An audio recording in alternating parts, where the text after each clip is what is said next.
नमस्कार, परभणी न्यूजमध्ये आपलं स्वागत करतो. मी दिलीप बनकर. पाहूया आजच्या ठळक घडामोडी.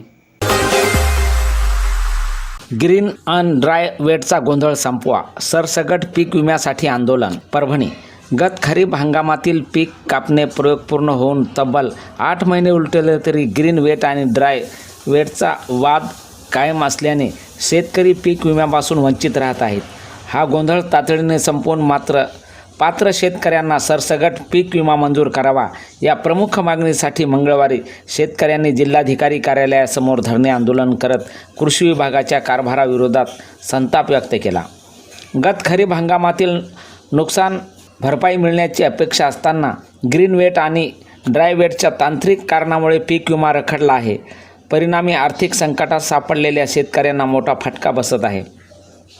प्रशासनाने या प्रश्नावर तातडीने निर्णय घेऊन शेतकऱ्यांना न्याय द्यावा अशी मागणी आंदोलकांनी केली.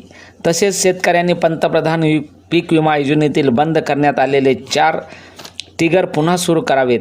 वैयक्तिक नुकसान भरपाईची तरतूद पूर्ववत करावी.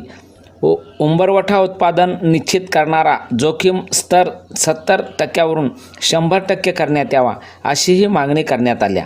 पुण्यश्लोक अहिल्यादेवी होळकर होतकरू कर्जमुक्ती योजनेतील जातकाठी रद्द कराव्यात.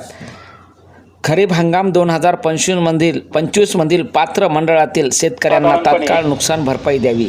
कृषी समृद्धी योजनेअंतर्गत प्रलंबित बाबीची माहिती जाहीर करावी यासह विविध मागण्याचे निवेदन प्रशासनाला देण्यात आले.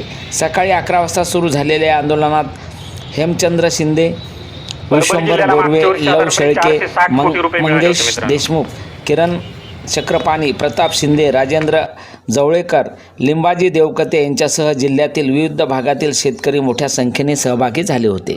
सुरुवातीच सांगितलं होतं की पंतप्रधान पीक विमा योजनेमध्ये वैयक्तिक नुकसान तक्रार करता येणं हा योजनेचा आत्मा आहे आणि सरकारने आत्मा ठरवलं की बाबा माझ्या एका भावाचं नुकसान झालं तर आम्ही सगळे मिळून या निधीतून त्याला पैसे देणार.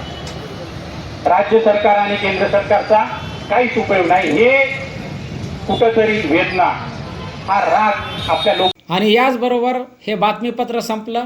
पुन्हा भेटूया पुढील बातमीपत्रात. शहरातील ताज्या घडामोडी जाणून घेण्यासाठी पाहत राहा परभणी न्यूज.